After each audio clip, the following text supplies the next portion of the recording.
अरे भाई पूरा 2, 3 गो। अच्छा, और ऊपर वालों को लग रहा है कि नीचे कोई नहीं बैठा, तो जरा ऊपर वाले होल्ड करें, हम नीचे वालों से बात करते हैं। 3 तक काउंट करते हैं, देखते हैं कि कंपटीशन में कौन जीत रहा है। 1, 2, 3 गो। अगर दोनों मिल जाए तो कैसा होगा? 1, 2, 3 गो। अब मुझे मजा आ रहा है, मेरे को भी जैसे वो कोई मिल गया, उसको धूप चाहिए थी ना, ये मेरी धूप है। डायरेक्ट सेलिंग 100% प्रोफेशनल लोगों का, डायरेक्ट सेलिंग 100% प्रोफेशनल लोगों का बिजनेस है। लेकिन दुख यह है, विडंबना यह है कि इसमें 99% चिंदी चोर आ जाते हैं। मैंने कहा था मुझे बुलाया है तो भुगतो, मैं तो सच्ची बोलूंगा। अच्छा, बाकी आने का पैसा तो मैंने ले ही लिया है। अरे मजाक कर रहा हूं, कुछ पैसा वैसा नहीं दिया इन्होंने, बहुत दुख है मुझे अंदर से।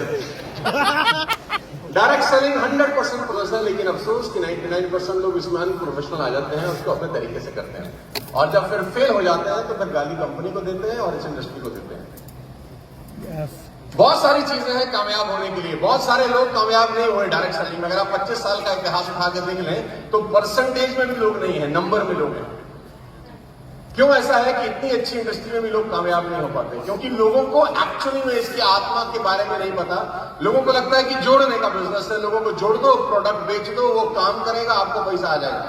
आप गलत फहमी में मत रहिएगा। 25 साल के एक्सपीरियंस से आपको मैं 3 चीजें बता के जाता हूं आज, और अगर ये 3 चीजें आपने अपनी लाइफ में इंप्लीमेंट कर ली, मैं गारंटी के साथ कह सकता हूं आने वाले 5-7 साल के अंदर आप यहां से बोल रहे होंगे और शायद हम आपके लिए वहां से ताली बजा रहे होंगे। 100% गारंटी के साथ कह सकता हूं। सबसे पहला आपको सीखना होगा डायरेक्ट सेलिंग में आगे बढ़ने के लिए लोगों के साथ कनेक्ट बनाना। ये गुण, ये क्वालिटी आपको डेवलप करनी पड़ेगी। मैं एग्जांपल से पूछता हूं, जल्दी समझ में आएगा। पूरे देश में आपको कोई लड़का, कोई लड़की ऐसा कभी नहीं मिलेंगे जो अपनी मां से नफरत करते होंगे, हाँ या ना? इस पूरे देश में चाहे लड़का कितना ही खराब हो, लड़की कितनी ही खराब हो, ना पढ़ती हो, बेरोजगार हो, किस भी लेवल पे हो, मां से नफरत कोई नहीं करता। एवरीबडी लव योर मदर, हाँ या ना? बट इस हिंदुस्तान में आपको बहुत लोग ऐसे मिलेंगे जो बाप से नफरत करते होंगे। You will find people who hate their father, हाँ या ना? विडंबना यह है कि दोनों ने ही पैदा किया है, माँ और बाप का बराबर कंट्रीब्यूशन है किसी बर्थ के लिए। लेकिन माँ से नफरत करने वाला आपको पूरे देश में ढूंढे नहीं मिलेगा, पिता से नफरत करने वाले लोग आपको मिल जाएंगे। और नफरत करने वाले लोगों की इंतहा यह है कि कुछ बच्चों को तो ऐसा लगता है कि आदमी हमारे घर में कर क्या रहा है, मेरी माँ अकेली बहुत थी मुझे पालने के लिए, ये एक्स्ट्रा है, इससे तो ना ही होता तो ठीक था। मैं पिताओं का अपमान नहीं कर रहा, मैं खुद 2 बेटियों का बाप हूं, मैं कुछ समझाने की कोशिश कर रहा हूं, लेके जाता हूं उसी पॉइंट पे। तो कभी गौर करिए और सोचिए कि ऐसा क्यों होता है कि पिता से नफरत करने वाले लोग मिल जाते हैं, मां से नफरत करने वाला कोई नहीं मिलता। उसका सीधा सा जवाब देता हूं, लंबी कहानी को छोटा बनाकर। मां बच्चों के साथ हमेशा कनेक्ट बना के रखती है और बाप बच्चों को हमेशा करेक्ट करता रहता है, बस इतना ही फर्क है। Mother connect, father correct. इतना सिंपल सा डिफरेंस अगर किसी को समझ में आ जाए तो वो डायरेक्ट सेलिंग में मीलों आगे निकल सकता है अपने हमसफर से जो उसके साथ काम कर रहे हैं। डायरेक्ट सेलर की सबसे बड़ी प्रॉब्लम यह है कि वो पिता की तरह डांटता ज्यादा है, मां की तरह मोहब्बत कम करता है।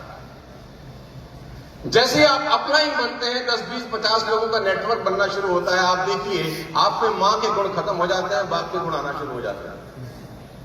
और तो बाप गलत नहीं है, बाप ठीक ही होता है। वो अपने घर में अगर बच्चे को डांट रहा है तो गलत नहीं कर रहा, लेकिन तरीका जो वो अपनाता है वो तरीका गलत है। घर आते ही चिल्लाना शुरू करता है, तुझे ये नहीं पता, दुनिया बहुत खराब है, बाहर निकलेगा तो तुझे पता चलेगा, तेरे बाप ने कितनी मेहनत से पैसा कमाया है, तुझे क्या पता, तू तो घर बैठा रहता है, बाहर निकल दुनिया के। ऐसे ऐसे डायलॉग मारता है कि उसका बच्चा उससे कभी कनेक्ट ही नहीं हो पाता। ऑन द अदर हैंड मां को देखिए तो मां इस तरीके से परवरिश करती है कि उसको मिलने वाली डांट भी अपने ऊपर झेल लेती है। बाप डांटेगा, अगर उसको पता होता है मां को, तो मां बच्चे को अपने आंचल में छुपा लेती है कि मेरा पति इसको डांट ना दे। उसके अच्छे बुरे कर्मों पे भी पर्दा डालती है ताकि किसी भी तरीके से मेरा पति या कोई भी आजू बाजू वाला व्यक्ति मेरे बच्चे को हाथ ना लगा। तो मां का जो प्यार अपने बच्चे के लिए है ना, वो बच्चे के साथ उसको ऐसा कनेक्शन बना देता है कि वो मां के लिए मरने मिटने के लिए तैयार हो जाता है, लेकिन कभी वो मुंह से मां के लिए गलत नहीं बोलता। ऑन द अदर हैंड पिता के साथ वो कनेक्शन होता ही नहीं। बहुत सारे बच्चों का पिता कनेक्शन नहीं बनाता, सिर्फ करेक्ट करता है। तू ठीक नहीं है, ये नहीं है, वो नहीं है, डायलॉग बाजी मारता है। बाप गलत नहीं है, उसका तरीका गलत है। तो समझने की चीज ये है, एज अ अपलाइन आपको कनेक्शन बनाना सीखना होगा अपनी टीम के साथ। अगर आप कनेक्शन नहीं बना सके ना, आप कितने भी गुणवान क्यों ना हो, 10, 15, 20 साल क्यों ना आपने गुजार दिए हो, आपका बिजनेस में ग्रोथ नहीं होगा, क्योंकि लोग आते जाएंगे छोड़ते जाएंगे, आते जाएंगे छोड़ते जाएंगे। नया आएगा पुराना चला जाएगा, नया आएगा पुराना चला जाएगा। मैं बहुत लोगों को जानता हूं जिनको 10-10 साल हो गए नेटवर्क मार्केटिंग करते हुए, पे आउट सारा वहीं का वही है। इवन 2 साल जब था तब पे आउट ज्यादा था, 10 साल के बाद कम हो गया। जब नया नया उस कंपनी में आया था तो पहले साल का चेक ज्यादा था, 10 साल के बाद उसी कंपनी में चेक गिर गया। एक ही कारण है कि लोगों को अपने टीम के साथ कनेक्शन बनाना। और पिता की एक और तकलीफ है कि वो बार बार कहता है, तुझे 1000 बार समझा चुका हूं, तू समझता नहीं है। ये डायलॉग सुना आपने? तुझे 1000 बार समझा चुका हूं, तू समझता नहीं है। और फिर गलती से एक और बात बोलता है, देख एक बार और समझा रहा हूं। तो बच्चा बोलता है, अरे गधे, 1000 बार में अगर मैं नहीं समझ रहा तो एटलीस्ट तू समझा कि ऐसे नहीं समझाते, कि तू समझ जा कि ऐसे नहीं समझा। ये सिस्टम काम नहीं करना। Connection is the most most most important key to build your direct selling business. आपकी टीम के जो नीचे के 4, 5, 7, 10 स्तंभ हैं आपकी टीम के जो कोर लीडर होते हैं ना, 5, 7, 10, 15, उसके साथ तो आपका ऐसा कनेक्शन होना चाहिए कि जिंदगी और मौत उनके साथ हो, बस खाना पीना सोना उनके साथ हो, उसके सपने आपके सपने हो, उसके दुख आपके दुख हो, उसकी तकलीफें आपकी तकलीफें हो। अगर आपकी टीम के ऊपर के 8-10 लोगों के साथ आपका कनेक्शन सॉलिड है, दुनिया की कोई ताकत आपको पैसा कमाने से नहीं रोक सकती। कागज पे लिख के दे सकता हूं आपको। और अगर आपकी बॉन्डिंग ऊपर के 8-10 लोगों के साथ अच्छी नहीं है, आपकी टीम में कितने ही खुराफाती लोग आ जाए, काम होता नहीं। क्योंकि देखा देखी ही बिजनेस होता है डायरेक्ट सेलिंग का। जो टीम देखती है वैसा करती है। जब नीचे की टीम देखती है ना कि ऊपर के 6 लोगों का बॉन्ड बहुत अच्छा है, तो नीचे वाले लोग उसको डुप्लीकेट करना शुरू करते हैं कि देखो हमको भी वैसी बॉन्डिंग बनानी है।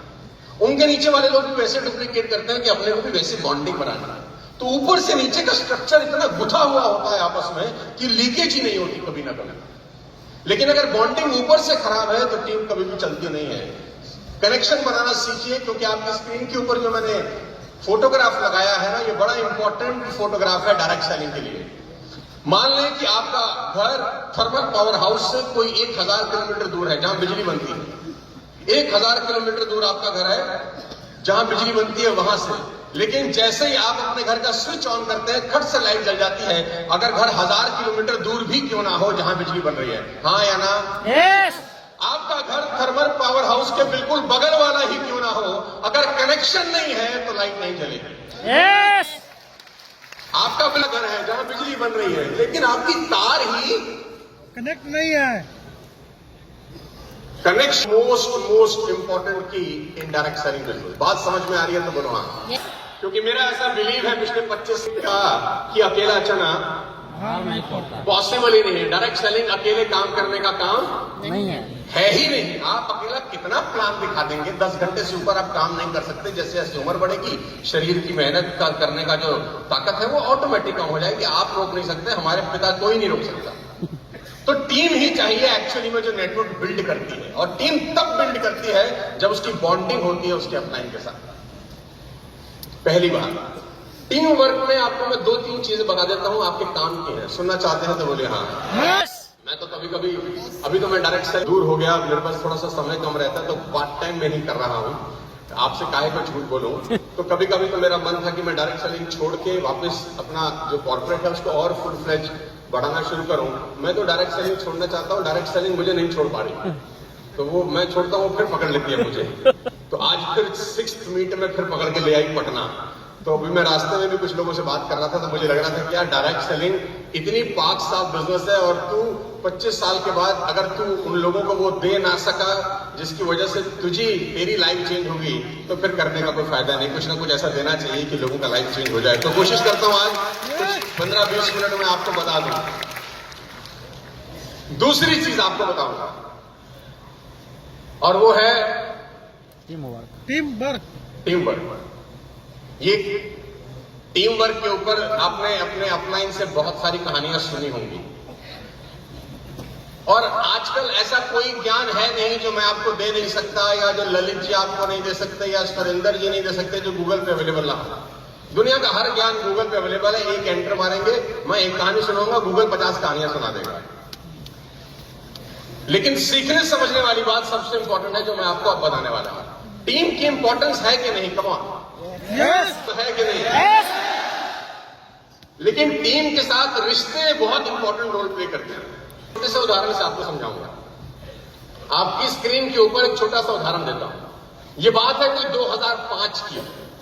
मैं जब आ रहा था फ्लाइट में, तो मैंने सोचा, सुरेंद्र जी ने बोला मुझे कल कि सोनू सर आप अपना पीपीटी भेज दें। तो मैंने कहा यार मैंने तो बनाया कुछ नहीं है, तो मैं फ्लाइट में जो 1 घंटा मिलेगा उसमें कुछ ना कुछ जमा घटा कर लूंगा अपने एक्सपीरियंस के हिसाब से।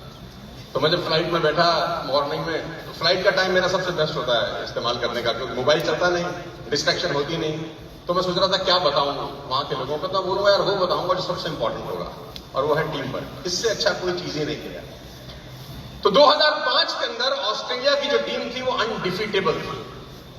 आप में से कितने लोग क्रिकेट खेलने देखने के शौकीन हैं? तो जल्दी समझ में आएगा। 2005 Lalit ji, Australia was unbeatable. Ricky Ponting की कप्तानी थी, 2-3 वर्ल्ड कप जीत चुके थे।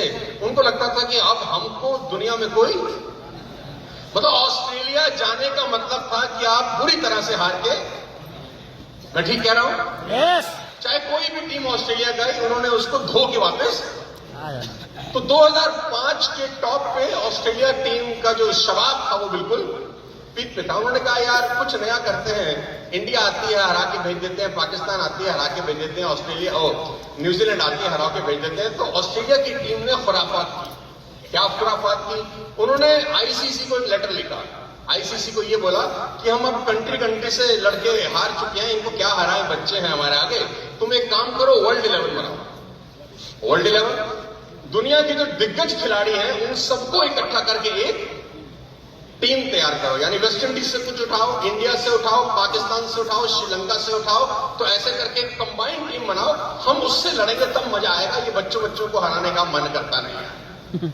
अब अहंकार देखो कहां पहुंच गया कि हम देश से नहीं लड़ेंगे, अब दुनिया से लड़ेंगे। ओके, आईसीसी के पास लेटर गया, तो आईसीसी को लगा यार बड़ा इंटरेस्टिंग है, इसका टीआरपी बड़ा अच्छा जाएगा, उनको तो धंधा करना था। तो उन्होंने कहा ठीक है, लेट्स डू इट। तो आईसीसी ने क्या किया दोस्तों, आईसीसी ने एक कमेटी बनाई। एक कदम लेके चलो। तो आईसीसी ने एक कमेटी बनाई वर्ल्ड 11 की, जिसमें सुनील गावस्कर भारत से थे, अर्थटन इंग्लैंड से थे, रिचर्ड हेडली न्यूजीलैंड से थे, Clive Lloyd West Indies, Jonty Rhodes South Africa, de Silva Sri Lanka से। ये वो 6 लोग थे जो उस वक्त लेजेंड थे, आज भी लेजेंड है। तो इनकी एक कमेटी बनाई। कमेटी क्या करेगी? टीम सिलेक्ट करेगी कि तुम पूरी दुनिया के जो दिग्गज लोग हैं उनको छांटो और एक वर्ल्ड 11 बनाओ, जिससे ऑस्ट्रेलिया की टीम आपस में मुकाबला करेगी। तो 3 महीने की रिसर्च के बाद आईसीसी वर्ल्ड 11 ने टीम दिखाई कि ये टीम है जो ऑस्ट्रेलिया से टक्कर करेगी, और वो टीम थी कुछ इस तरीके की। आईसीसी वर्ल्ड 11 वनडे का स्क्वाड अलग था और टेस्ट क्रिकेट का स्क्वाड अलग था। अब ध्यान से देखना टीम, और टीम में क्या क्या धुरंधर है। अफरीदी, ये वनडे की टीम है, Shahid Afridi, Shoaib Akhtar, Flintoff, Gibbs, Kallis, Lara, Muralitharan, Pietersen, Pollock, Sangakkara, Sehwag, Tendulkar, Vettori, एक ही टीम में। टेस्ट मैच की टीम और खतरनाक, Boucher, Dravid, Flintoff, Harmison, Kallis, Lara, Muralitharan, Pollock, Sehwag, Smith, Lara और तेंदुलकर एक ही मैच। आईपीएल तो बाद में शुरू हुआ, 2005 की बात कर रहा हूं। अब ये टीम ऐसी थी जो दुनिया की किसी भी टीम को मतलब मसल सकती थी यार, हरा देना तो बहुत अंडररेटेड वर्ड है, मसल सकती थी। तो ऑस्ट्रेलिया तैयार थी वर्ल्ड 11 से टक्कर लेने के लिए, क्योंकि ऑस्ट्रेलिया का अहंकार पूरे शबाब तक था। उन्होंने कहा क्या देश देश वर्ल्ड 11 से लड़ेंगे। लेडीज एंड जेंटलमैन, याद करिएगा, मैं आपको सिखा रहा हूं team work, the power of team work in direct selling business. अकेले आप कुछ नहीं कर सकते, कितने काबिल हो, कितना अच्छा बोलते हो, कितना होल्डिंग हो आपका सोशल मीडिया पे, you are zero without your team. Team ही है जो पार लगाएगी। भगवान राम अकेले कर नहीं सकते थे, बानर भालू चाहिए ही थे उनको। तो टीम तो सबको चाहिए ना यार, कोई आदमी अकेला काम नहीं कर सकता है, सबको टीम का जरूरत है। Ladies and gentleman, 3 one day 1 test match का ऐलान हुआ। आईसीसी ने ऐलान किया कि 3 वनडे खेले जाएंगे, 1 टेस्ट मैच। और टेस्ट मैच 5 दिन का होता है, लेकिन ये टेस्ट मैच 6 दिन चलेगा, क्योंकि बड़ा टूर्नामेंट है और सारे इतने दिग्गज लोग खेल रहे हैं, तो 5 दिन में मजा नहीं आएगा, थोड़ा सा बड़ा होना चाहिए। 6 दिन, ओके ठीक। 3 वनडे 1 टेस्ट मैच। ऑस्ट्रेलिया का अहंकार पूरे शबाब पे वर्ल्ड 11 लड़ाई करने को तैयार है। पहला मैच खेला गया। लेडीज एंड जेंटलमैन, मैं आपको कहानी जल्दी बताता हूं और उसका स्कोर पे ले जाना चाहता हूं। पहला स्कोर, एक एंटर मार देगा मेरे दोस्त तो पहला स्कोर दिख जाएगा। फर्स्ट ओडीआई, ऑस्ट्रेलिया ने 255 बनाए, ICC world 11 162, Australia won by 93 run. Australia ने वर्ल्ड 11 को, वर्ल्ड 11 पूरे 50 ओवर भी खेल, वो वर्ल्ड 11 जिसमें दुनिया की दिग्गज तोपें दहाड़ रही थी, वो वर्ल्ड 11 जिसके नाम से दुनिया कांप जाती थी, ऑस्ट्रेलिया जैसी एक कंट्री ने उसको बुरी तरह से हरा दिया। तो लोगों को लगा अभी शुरुआत है, अभी थोड़ा सा सेटिंग होने में दिक्कत हो रही है। दूसरे मैच में तो वर्ल्ड 11 देगी ऑस्ट्रेलिया को। दूसरा मैच हुआ लेडीज एंड जेंटलमैन, और दूसरे मैच का स्कोर आपकी स्क्रीन के ऊपर। Australia 328 for 4, ICC world 11 273, Australia won by 55 run. Australia फिर से दूसरा मैच जीत गई। वर्ल्ड 11 पूरे 50 ओवर भी नहीं खेल सके, नो प्रॉब्लम। तीसरा प्रतिष्ठा का सवाल था कि अब करो या मरो, बहुत बेइज्जती होगी इस वक्त, तो ऑस्ट्रेलिया को ऐसे हराओ ताकि दोनों मैच का बदला लिया जा सके। तीसरे मैच का स्कोर आपकी स्क्रीन के ऊपर है। Ladies and gentlemen, Australia won by 156 runs. And you will be surprised कि तीनों ही मैच में आईसीसी वर्ल्ड 11 की टीम 50 ओवर नहीं खेल सकी। हर मैच में 50 ओवर से टीम पहले ही सिमटती जा रही थी। वो टीम जिसमें दिग्गज खिलाड़ी खेल रहे थे, वो टीम जिसके एक एक खिलाड़ी पूरी पूरी टीमों पर भारी पड़ते थे। अगर सचिन तेंदुलकर अकेले पूरी टीम पर भारी थे, ब्रायन लारा अकेले पूरी टीम पर भारी थे, शोएब अख्तर अकेले पूरी टीम पर भारी थे। एक एक दिग्गज, एक एक मोती ऐसा था जिसकी कोई कीमत ही नहीं थी। लेकिन जब सबको इकट्ठा किया गया तो हालत खराब हुई। तीनों के तीनों मैच ऑस्ट्रेलिया जीत गया, नो प्रॉब्लम। चौथा टेस्ट मैच बचा था, इनको लगा कि अब बदला लेंगे, नो प्रॉब्लम। चौथे टेस्ट मैच का स्कोर आपकी स्क्रीन के ऊपर। Australia won by 201 run. Ladies and gentleman, Australia ने बनाया 345, 199, ICC world 11 199 and 144 only. Australia ने वर्ल्ड 11 को धोया नहीं, उनको औकात बता दिया। अभी कहानी सुनाने के पीछे मैं आपको क्या बताना चाहता हूं वो बता रहा हूं, आप उसको सुनना ध्यान से मेरी बात। डायरेक्ट सेलिंग में हर आदमी कामयाब होना चाहता है, लेकिन 99.9% लोग कामयाब नहीं होते। और जो लोग कामयाब नहीं होते उसमें 90% टैलेंटेड लोग हैं जो कामयाब नहीं होते। दुख इस बात का है, इस बात का दुख नहीं है कि नालायक थे और स्पीड फेल हो गए। इस बात का दुख है कि लायक थे और कुछ नहीं कर सके। कारण सुन बता रहा हूं आपको, आपकी स्क्रीन के ऊपर। रिकी पॉन्टिंग ने वर्ल्ड 11 को हराया बहुत बुरी तरह से। लेसन दे रहा हूं आपको, घर लेके जाइए। ये एक लेसन आपकी सारी डायरेक्ट सेलिंग की जो नॉलेज है ना उसके बराबर होगा मेरे दोस्त। आपने आज तक डायरेक्ट सेलिंग में जो सीखा है, this one lesson is equal to all the learnings. आपकी स्क्रीन के ऊपर पलटो। Definition of a winning team. Winning is not about having talented team. It's about aligning ordinary team. Talented लोग आपकी टीम में हो, उससे आप मैच जीतोगे, कभी नहीं होता।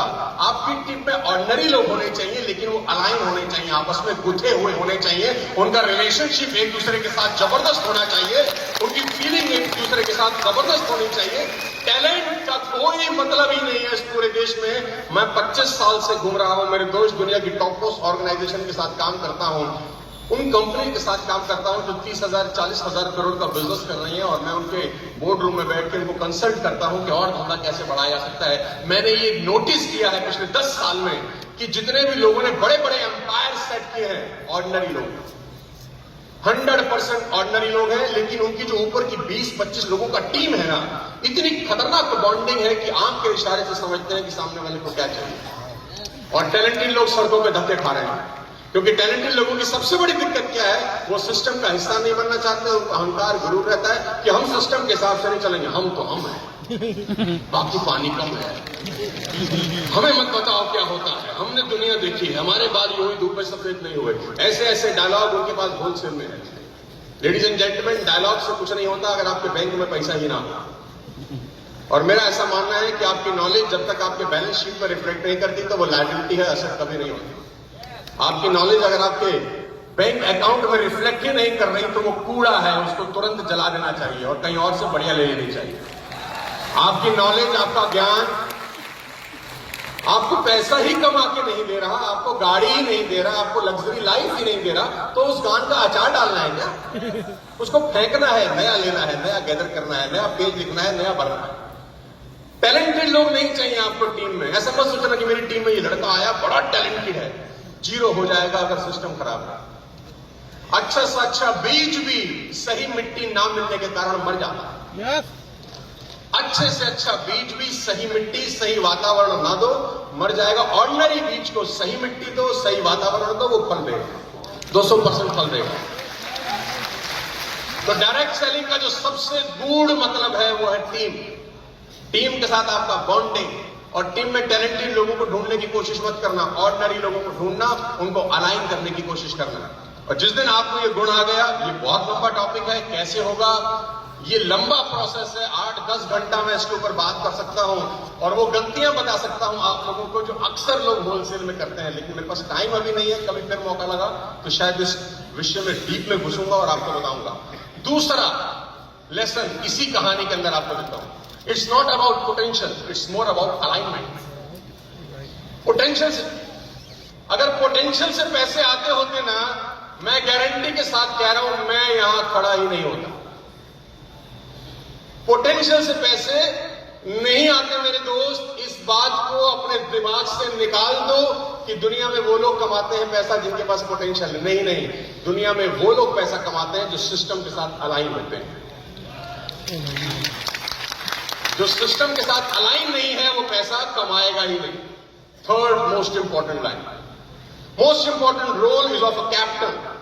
सबसे बड़ा रोल है उस अपलाइन का, जो कैप्टन है, जो शिप को चला रहा है, जो जहाज का पायलट है, who can transform a ordinary looking team to become undefeatable.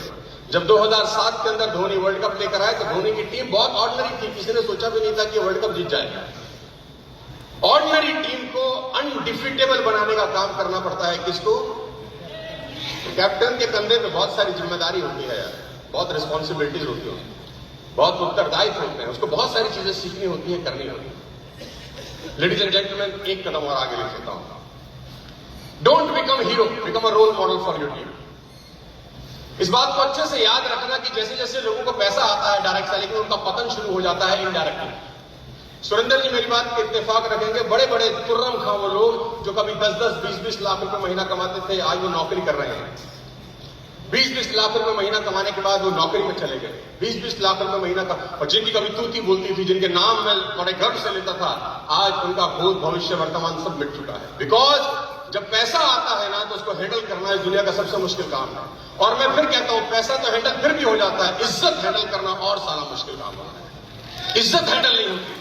और डायरेक्ट सेलिंग की तो कहानी यही है कि जैसे ही आप अपलाइन बने, 10-20 हजार का चेक आया, कुछ नीचे ग्रुप में लोग जुड़ने शुरू हो गए, तो वो आपको ऐसा बिहेव कराते हैं, फील कराते हैं कि भारत में आपका जन्म नहीं हुआ, आपने अवतार लिया है। और आपको भी ऐसा लगने लगता है कुछ दिनों के बाद कि हम बायोलॉजिकल नहीं आए, भगवान ने हमें इसी काम करने के लिए चुना है। और आपके नीचे के कुछ लोग आपको ऐसा एहसास कराते हैं, अरे सर आप तो गजब ही हैं, आप जब बोलते हैं तो क्या ही बोलते हैं। वो ये समझ नहीं पा रहा कि तुझे चिंदू ये चढ़ा रहा है, ये तुझसे प्लान दिलवाना चाह रहा है ताकि ये चुपचाप बैठ सके और मौज ले। तो वो एक समय के बाद, पैसा कमाने के बाद भूल जाता है कि इस बिजनेस में उसका काम हीरो बनने का नहीं है, उसका काम रोल मॉडल बनने का है। दोनों में जमीन और आसमान का फर्क है। हीरो बनने में और रोल मॉडल बनने में फर्क है। लोग भूल जाते हैं उसका काम क्या है। मैं उदाहरण देकर समझाता हूं। एक आदमी स्टेशन पे सर पे बोरा लिए, हाथ में 2 कंधे पे बैग लिए जा रहा है।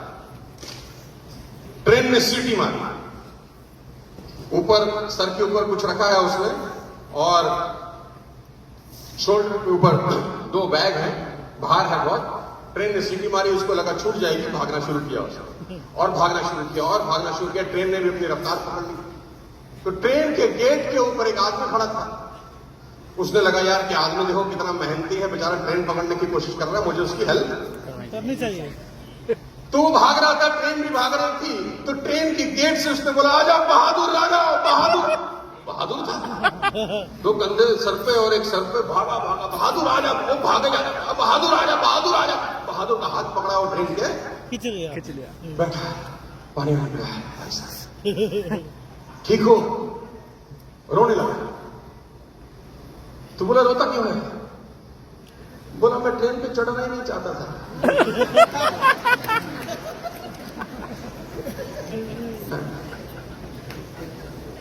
और जोर से रोने लगा। बोला अब क्या हुआ? बोला जिसको चढ़ाने आया था वो तो टूट गया। तो बोला उल्लू के पट्टे पे ट्रेन में चढ़ा क्यों? तो बोला आदमी ने कहा आजा बहादुर, आजा बहादुर, आजा बहादुर, बहादुर। मैं बहादुर बन गया और वो करने लग गया जो मुझे करना। एमएलएम में बहुत सारे बहादुर बन जाते हैं जो ट्रेन पे चढ़ जाते हैं, जो उनको चढ़ना। डिटेल में समझाने को मत बोलना, इतने में तुम समझ गए होगे सब। वो कहते हैं ना कि लोहे को सिर्फ उसका जंग खुद ही खराब करता है, कोई नहीं करता। मैं एमएलएम में 25 साल में बहुत लोगों को मिला हूं, जानता हूं, और मैं कभी कभी उनको देखता हूं तो मुझे लगता है कि काश इसने ये 2 चीजें नहीं की होती तो आज ये दुनिया को रूल कर रहा होगा। काश ये नहीं करता ऐसा तो दुनिया को रूल कर रहा होगा। डायरेक्ट सेलिंग ऑर्डिनरी लोगों का ही बिजनेस है भैया। यहाँ कोई टैलेंटेड लोग नहीं चाहिए। टैलेंटेड में सब IAS IPS हो जाते हैं। डायरेक्ट सेलिंग उन लोगों का, हमारे ऐसे लल्लू लोगों का काम है जिनके पास कोई काम नहीं था और डायरेक्ट सेलिंग में आ गए और अपनी किस्मत आजमाने बैठ गए। ऑर्डिनरी लोग अलाइन हो जाए तो क्या कमाल हो सकता है। एक छोटा सा उदाहरण देखिए, इस टॉपिक को क्लोज कर रहा हूं। छोटा सा उदाहरण, मैं अभी गुजरात में था कोई 5 दिन पहले, वहां भी मैंने एग्जांपल दिया, आपको दोबारा देता हूं। अलाइनमेंट का सबसे बड़ा एग्जांपल क्या है वत्सा? अलाइनमेंट का सबसे बड़ा एग्जांपल यह है कि 2 लोग गुजरात से दिल्ली आए 15 साल पहले। गुजरात से दिल्ली आए, 2 लोग आए दिल्ली 15 साल पहले। साला जा ही नहीं रहे, फेविकॉल की तरह चिपके हुए हैं। और मुझे लगता है अगले 5000 साल जाने वाले भी नहीं है। See the power of alignment. When only 2 people are aligned, they can rule the world. सिर्फ 2 लोग, ऐसा नहीं है कि वो जितने टैलेंटेड है उतना टैलेंट हिंदुस्तान में किसी के पास नहीं होगा। Let me make you clear, उनसे ज्यादा टैलेंटेड लोग उनके नीचे उनको नमस्ते करते होंगे। लेडीज एंड जेंटलमैन, टैलेंट का कोई लेना देना नहीं है, अलाइनमेंट इंपॉर्टेंट है। अगर 2 लोग अलाइन हो जाएं तो पूरे देश को रूल कर सकते हैं मेरे दोस्त। आपकी टीम में अगर 8-10 लोग अलाइन हो जाए तो क्या नहीं कर सकते यार। It's all about alignment, it's not about talent. Emotion नहीं है, टैलेंट नहीं है तो खुशकिस्मत हो। भगवान को धन्यवाद देना कि कोई टैलेंट नहीं है, सिस्टम से चलना पड़ेगा। टैलेंटेड लोगों में यही तो गुमान होता है कि हमको सिस्टम से चलने की क्या जरूरत है। थर्ड लास्ट ऑफ टुडे, आज इतना ही बताऊंगा, फिर कभी डायरेक्ट सेलिंग का मौका मिला तो डिटेल में समझाऊंगा। बड़े सारे लोग मुझे बोलते हैं कि आप डायरेक्ट सेलिंग पे बोलते नहीं। आजकल थोड़ा बहुत ही टाइम कम मिलता है आजकल हमारे को, थोड़ा पैसे मुझसे कमाने में लग गए हैं ज्यादा। पैसा आदमी से क्या ना कराए, भगवान तेरा भला करे, तेरा ब्याह हो अच्छे से, 2-4 हो जाएं। ब्राह्मण को पानी पिलाया, ईश्वर मुझे प्रसन्न रखे। अब एक करना मेरे हो गया है, छींटा मार देना। अरे मजाक कर रहा हूं, माफी मत दीजिए। Third, this is the most important learning of any direct seller. Number 1, I teach you how to make a great connection. Number 2, I teach you the power of aligned team. Number 3, commitment.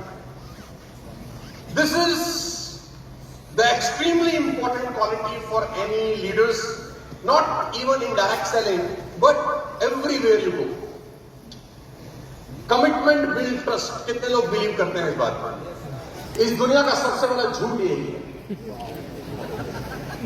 Commitment does not build trust ladies and gentleman. एक enter मारोगे तो अगली line आएगी, honouring your commitment build trust. Commitment कहां से trust build करती है? Commitment तो हम होलसेल में रोज कर रहे हैं।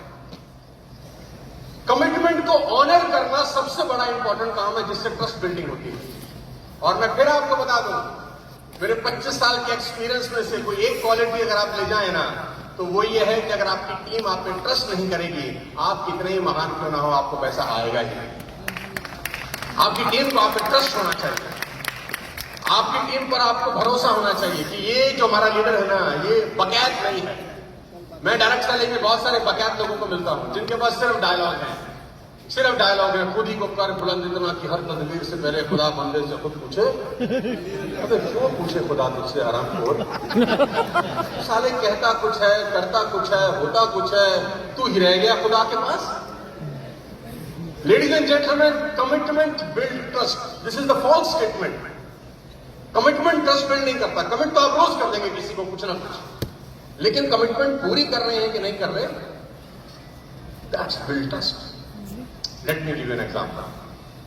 आप में से कितने लोग ऐसे हैं जो सुबह कभी ना कभी अलार्म लगा के उठते हैं? Come on, most of us, right?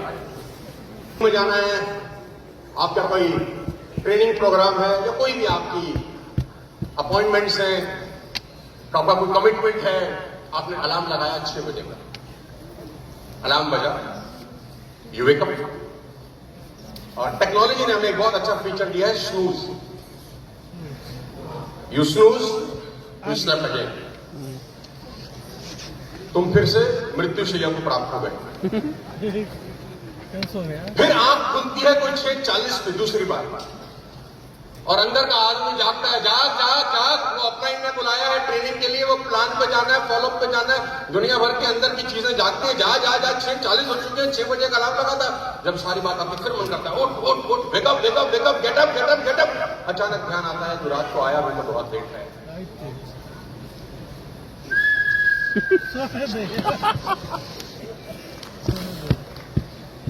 नींद खुली 8:15 पे, अब तीसरी बार फिर अंदर का इंसान जागता है, wake up wake up, getup getup getup, जाना है। और आपने बड़ी हिम्मत से अपने आप को उठाया, मोबाइल देखा 8:15। आपने एक किताब 12 साल पहले पढ़ी थी कि आदमी को कम से कम 8 घंटा तो सोना ही चाहिए। वो साला किताब भी उसी वक्त याद आती है, और तुम्हारा पार्थिव शरीर फिर से सो जाता है। ऐसा हुआ है तो बोल दो हाँ। और दुख यह है कि कितनी खुशी से इजहार कर रहे हो।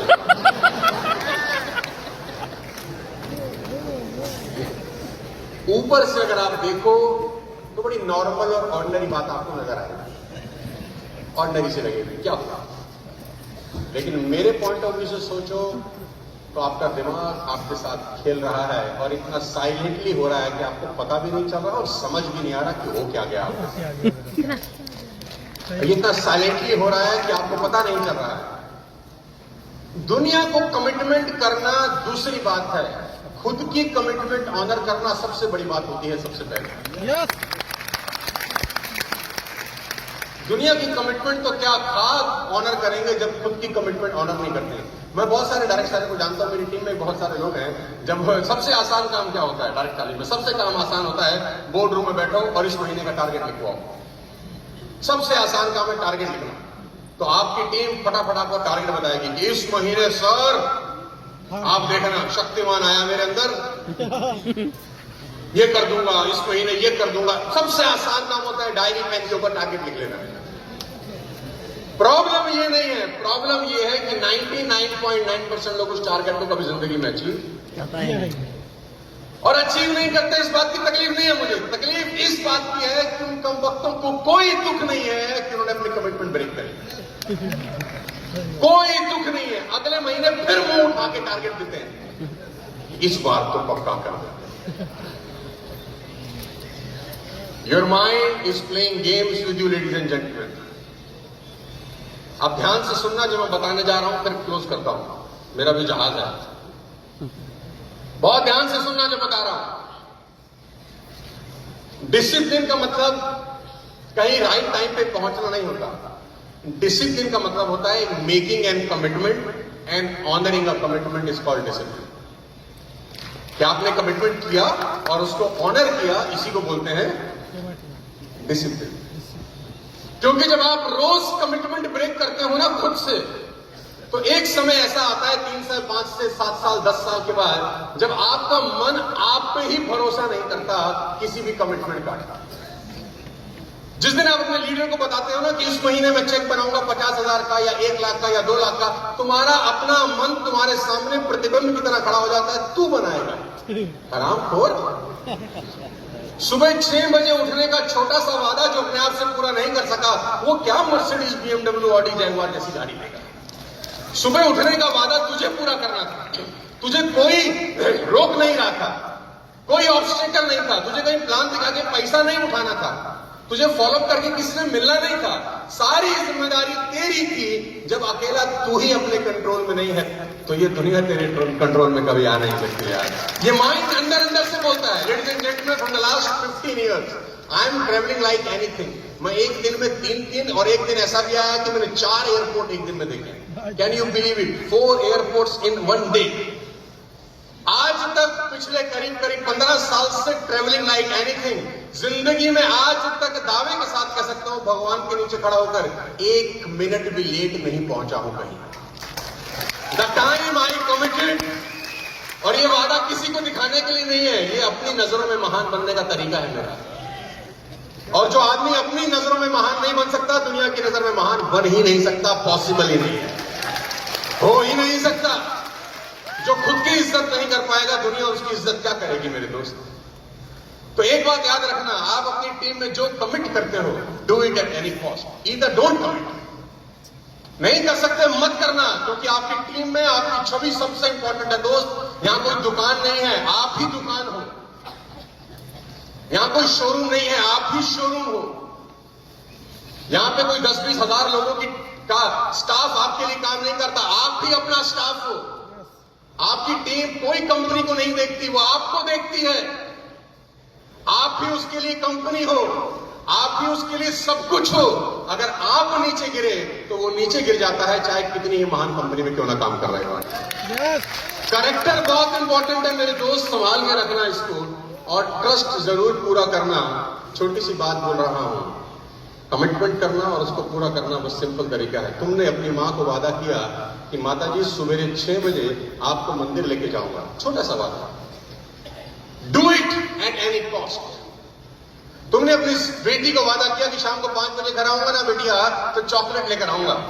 Do it at any cost. तुमने अपनी टीम के लड़के को वादा किया कि 5 बजे होम मीटिंग करेंगे उसके घर जाके।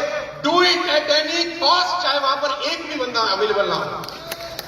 आपका वादा किया गया आपकी टीम की नजर में आपको महान तो बनाता ही है, आपकी नजर में भी आपको महान बनाना शुरू करता है। और देखिएगा, 1 साल तक अगर आप ऐसा कर सके, भगवान रहा अगर मेरी उम्र रही और अगली बार मुझे आने का मौका मिला, मैं गारंटी के साथ कह सकता हूं कि आप अपने अंदर ही एक नए आप को पाएंगे। 100% गारंटी है कि सिर्फ ये करके देख लेना, वादा करना और वादे को पूरा करना। डिसिप्लिन सबसे इंपॉर्टेंट है। और जो आदमी डिसिप्लिन नहीं है लाइफ में, वो जिंदगी में कितना ही महान क्यों ना हो, टैलेंटेड क्यों ना हो, अच्छी कंपनी में क्यों ना हो, कुछ नहीं कर सकता। आप में से कितने लोग ऐसे हैं जो कभी एयरपोर्ट गए हैं? बहुत सारे लोग गए। डिसिप्लिन का मतलब क्या होता है? पे सीआरपीएफ का आदमी हाथ में एक लीश लेकर कुत्ते को घुमा रहा होता है। देखा है आपने कभी ये वाक्य? यस सीआरपीएफ का आदमी के हाथ में एक लीश होती है, कुत्ता बंधा होता है और कुत्ता आगे आगे चल रहा होता है, ये पीछे पीछे चल रहा होता है। और वो कुत्ता इतना शानदार डिसिप्लिन है, उसको इतना जबरदस्त ट्रेंड किया गया है कि अगर रस्सी छोड़ भी दे, रस्सी हटा भी दे, तो भी कुत्ता बकायदा डिसिप्लिन के साथ उसके संग संग चलेगा। हेलो, देखा होगा कभी कभी बिना रस्सी के भी उसके साथ चल रहा होता है, हाँ या ना? Yes because the dog was so discipline. अपने गली के कुत्ते को एक बार ले जाओ एयरपोर्ट, उसकी रस्सी छोड़ के देखो, वो आपको दिन में नतारे दिखा दे तो मेरा नाम बदल दे, वो आपको बताएगा डिसिप्लिन किसको बोलते हैं। लेडीज एंड जेंटलमैन, फ्रीडम में और डिसिप्लिन में बहुत फर्क होता है। फ्रीडम का मतलब ये नहीं है कि आप डिसिप्लिन का मिसयूज करेंगे। फ्रीडम का मतलब ये है कि जो फ्रीडम आपको मिली है वो पूरा का पूरा इस्तेमाल करेंगे अपनी लाइफ को अच्छा करने के लिए। और हमारे देश में फ्रीडम की सबसे बड़ी प्रॉब्लम है, 200 साल की लड़ाई के बाद आजादी मिली, कहीं मर्जी थूक दो, कहीं मर्जी मूत दो, बाप का राज है, कोई पूछता तो है नहीं। फ्रीडम के नाम पे जितनी बदमाशी हम लोगों ने करी है उतनी दुनिया में किसी ने नहीं करी। डिसिप्लिन इंपॉर्टेंट है दोस्त। ट्रेन में बैठे होगे, आप लोग याद होगा कि ट्रेन पटरी पे डिसिप्लिन है, पटरी पे धड़क रही है, गड़गड़ गड़गड़ गड़गड़ गड़गड़ जा रही है, मस्त। और आपने ट्रेन में देखा होगा बड़ा फैमिली एटमॉस्फेयर हो जाता है लॉन्ग जर्नी के अंदर। लोग अंताक्षरी खेल रहे होते हैं, लोग खाना खा रहे होते हैं, एक दूसरे के साथ खाना शेयर कर रहे होते हैं, हाँ या ना? नंबर एक्सचेंज हो जाते हैं। ललित जी सिखाते हैं कि क्या कहते हैं प्रोस्पेक्टिंग कैसे करें ऐसी जगह पे, ठीक? तो बहुत अच्छा सा फैमिली का एटमॉस्फेयर है, सब मजा आ रहा था, पिकनिक का माहौल है। रीजन मजा क्यों आ रहा है अंदर? क्योंकि ट्रेन पटरी पे डिसिप्लिन है। या अंदर के लोग मजा इसीलिए ले रहे हैं क्योंकि पटरी पे ट्रेन डिसिप्लिन पे अब ट्रेन को लगा बहुत हो गया discipline, let's enjoy some freedom. और वो पटरी छोड़ी, खेत में उतर गई। अब खेलो अंताक्षरी, खाओ पराठे, तुम्हारा पराठा होने वाला है। फ्रीडम का मतलब ये नहीं है जो बहुत सारे लोग सोचते हैं। At the end of the story, a kite is disciplined by the thread. धागे से डिसिप्लिन है। धागे वाला इधर घुमाता है तो इधर जाती है, उधर घुमाता है तो उधर जाती है। कभी कभी काइट को लगता है कि ये धागा ही अवरोध है ऊपर उड़ने के। यस धागे की वजह से ऊपर नहीं उड़ पा रहे। उसने बोला काट दिया, जा जहां उड़ना है उड़ जा। नो नो नो, अभी फ्रीडम तो है, but it is not a kite any more guys, it is just a piece of paper. कागज का टुकड़ा है, थोड़ी देर में लहरा लुरू के कहीं ना कहीं किसी के पैरों में ही गिरा होगा। उसकी मजा तभी तक था जब वो धागे से डिसिप्लिन थी। लेडीज एंड जेंटलमैन, धागे से डिसिप्लिन है तो दुनिया मजा ले रही है। The time discipline goes, life has no value. No मेरे 20-25 साल के करियर में मैं इसीलिए ये सब बातें आपको बता पा रहा हूं मेरे दोस्त, क्योंकि कुछ चीजें जिंदगी में आपको कभी नहीं करनी चाहिए, बस इसका याद रखिएगा। जिसमें सबसे बड़ा है एथिक्स, और जिसमें सबसे बड़ी चीज है कि गलत मत करना। क्योंकि मेरा ये मानना है, और मैं इस बात को भुक्तभोगी हूं, मैंने बहुत जगह देखा है कि कर्मफल भोगना पड़ता है। घूम घाम के चीज वापस लौटती है और बहुत बुरी तरह से हिट करती है। यस आप जिस इंडस्ट्री में हैं, डायरेक्ट सेलिंग इंडस्ट्री में, बड़े सारे लोग बड़ी उम्मीद से आते हैं आपके पास, यस ऐसा अपलाइन कि ये हमारी जिंदगी बदल देगा।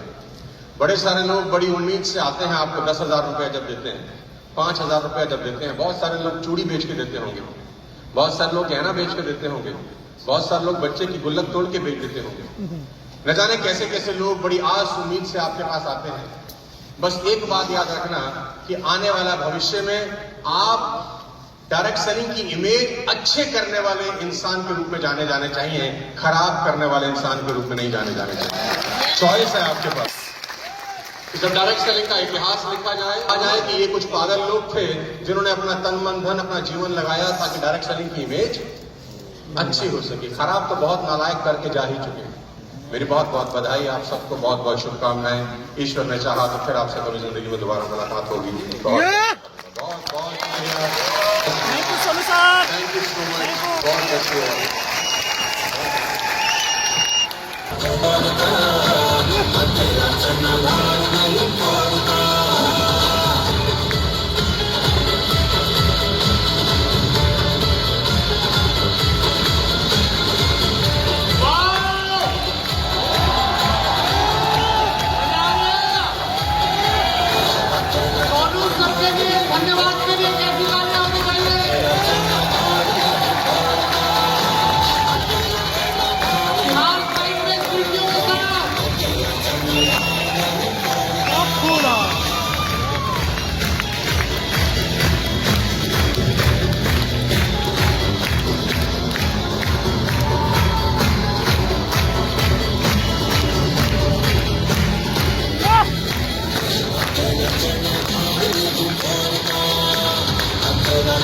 Hare